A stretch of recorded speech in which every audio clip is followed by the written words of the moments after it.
அந்த காலத்தில் படிக்க வழி இல்லை, கோவிலுக்குள்ளே போக முடியல, தெருக்களில் நடக்க முடியல. அப்போ குறிப்பாக அதுக்கு ஒரு சந்தர்ப்பம் எப்போது கிடைக்கிறதுனா, பக்கவரோட நண்பன் குமரன் ஒரு நண்பன், அந்த நண்பன் கோவிலுக்குள்ளே போகணும்னு நினைக்கிறார், அம்மன் கோவிலுக்குள்ளே.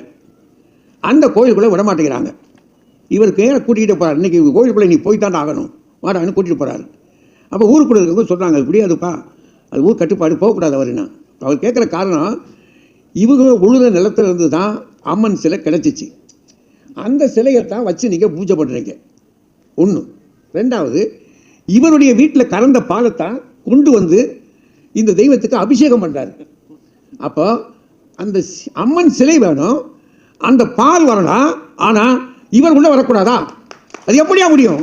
நீ உள்ளே போய்த்தான் ஆகணும் அப்படிங்கிறார்.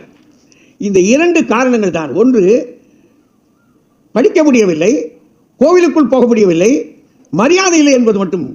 அது மட்டுமல்ல, நாடும் அடிமைப்பட்டு கிடக்கு. இந்த இரண்டும் அவருக்குள் வந்த பிற்பாடு அரசியல் ஆவேசம் அவருக்குள்ளே வந்தது. அரசியலில் இறங்கினார்.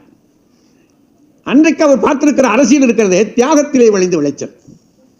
எதையும் எதிர்பார்த்து போனவர் அல்ல, தன்னை கொடுப்பதற்காக போனார்.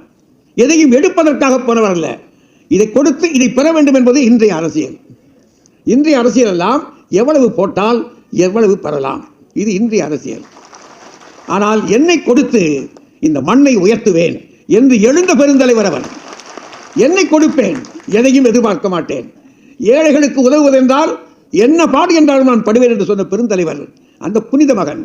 அவருடைய வாழ்க்கையிலே அரசியல் பண்ணியிருக்கிறார், ஆட்சி நடத்தியிருக்கிறார்.